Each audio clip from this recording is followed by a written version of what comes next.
Hi, this is Tammy Martin, and I'm going to talk to you about the National Library of Virtual Manipulatives. This website is really cool. It benefits a lot of different people. One, teachers can use this site to display manipulatives for their students to use in math. They both can project them on like a digital projector. They can be used on smartboard, or students can use them on individual laptops. Not only can students use these manipulatives in the classroom, but they can also use them at home to help with their problem solving. And what's nice is if schools have invested in technology, they can use this site to avoid some of the costs of manipulatives or replacing manipulatives. Students could use these virtual manipulatives instead. So what's the purpose of the National Library for Virtual Manipulatives? I really think that the purpose is allowing students to use technology to access manipulatives to help them further comprehend and solve problems in mathematics.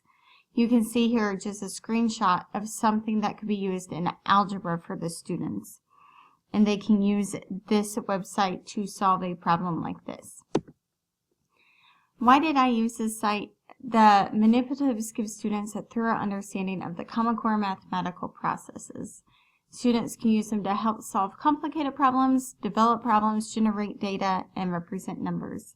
You can see that this generator that's viewed over here, you can change the spinner. They can alter the spinner to match different amounts.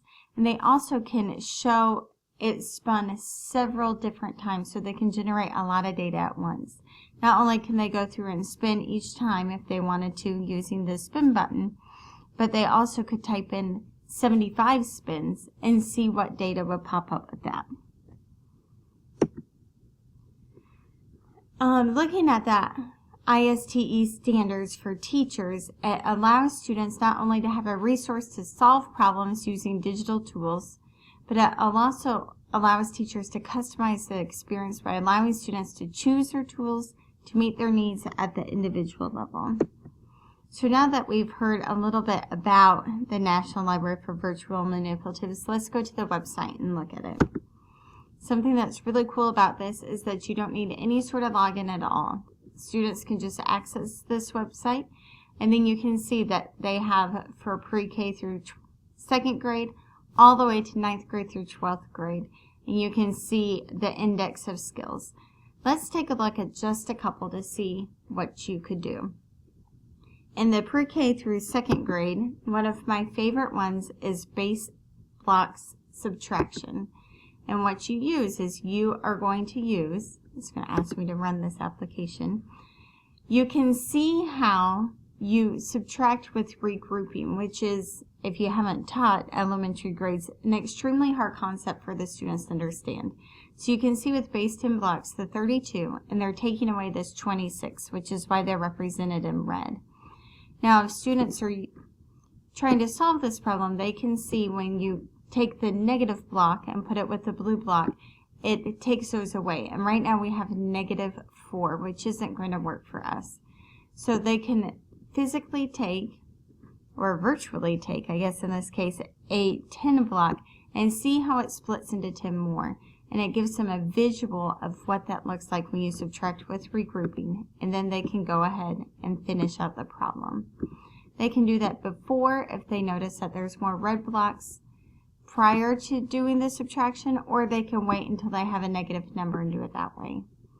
So now they have solved the problem. They can see that there is a remainder of 6. So the difference in this problem is 6. And then it gives them another problem. So they can go through and work through. They need to regroup, they can practice regrouping, and they even can regroup additionally if they need to. Now, that just allows them to kind of get a better understanding of the problem is not necessary. We'll go ahead and look at one more, and I want to look at geometry in 3rd through 5th grade. Another one of my favorites is using the GeoBoard. If you've never used GeoBoards with elementary students, giving a classroom full of elementary students rubber bands sometimes can be a little dangerous. What's nice is these rubber bands on this site never break, and the students can manipulate them to make a triangle, or they can use them to make rectangles. They can color code the blocks, And then if you're working on some measurements, you can see that the perimeter of this rectangle is 26 and has an area of 26 units squared. So it just allows the students to kind of see how they can make shapes on a geoboard and what that does to it. I also can change it so it is a triangle. It's kind of a crooked triangle, but you can kind of get the point. You can go through and use it to make all sorts of different shapes. When you're done, you can clear it and just build another shape. So I hope this has given you a better understanding of how you can use virtual manipulatives in your classroom. And I hope that you try this out and see how it works for you.